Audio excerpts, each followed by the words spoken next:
Welcome to the Board Review with news about your county government. I'm your host, Tricia Pichette. Today you'll learn about County Commission actions from the April 7th, 2020 board meeting. While Tuesday's meeting took place in the County Commission boardroom as usual, the meeting was anything but. In keeping with social distancing guidelines to prevent against the spread of COVID-19, commissioners were given a one-chair buffer at the dais while the clerk of courts, Stacey Butterfield, was seated opposite County Manager Bill Beasley and County Attorney Michael Craig at the makeshift desks on the floor of the gallery. This form of meeting has become the new norm. However, it hasn't stopped the county's business from continuing as the board tackled its regular agenda Tuesday morning. The board approved a contract that will allow for the operational maintenance and support of the public safety answering point system at the Emergency Communications Center for another 6 years. The services included 2 on-site technicians for day-to-day maintenance and support of the 911 system and PSAP system to keep the 911 center operational around the clock. These technicians will conduct daily preventive maintenance, troubleshooting, quarterly review of the circuits, upgrade installations, and other services. The approved agreement with Krause & Associates is expected to cost about $293,000 annually. As the Banana Road Sidewalk project continues to progress, it will provide paved sidewalks along Banana Road between Harrison Road and the Churchwell Elementary School. The board Tuesday approved modification number 1 to the consultant services authorization with HDR Engineering, which is expected to cost about $102,548. This will allow for the design and permitting work for the sidewalk project.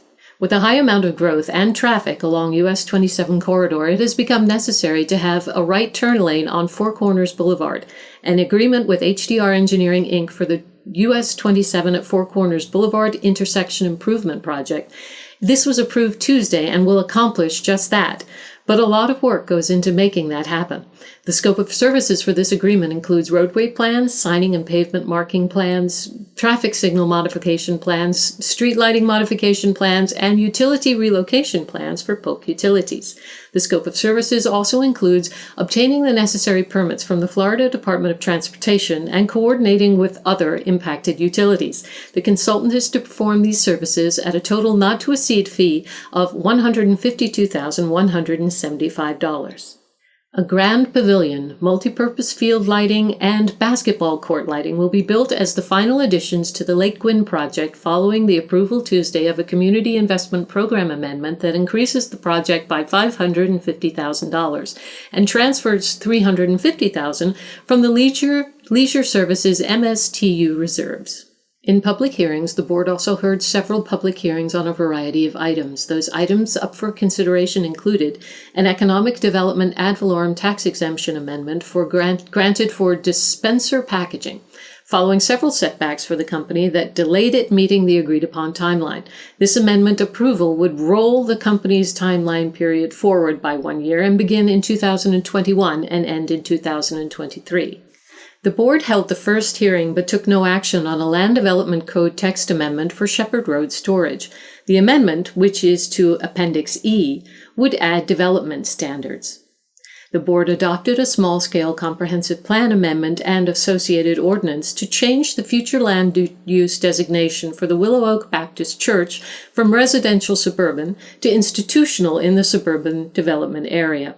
A small-scale comprehensive plan amendment and associated ordinance was approved by the board Tuesday that changes the future land use designation from residential low 4 to high-impact commercial center on about 0.78 acres in the transit supportive development area.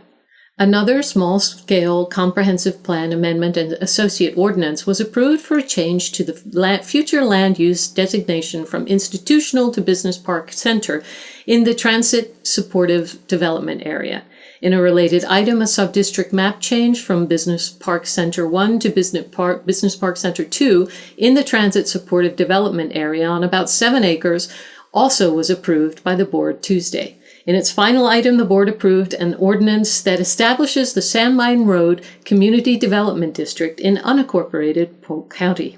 Well, that wraps up this edition of the Board Review.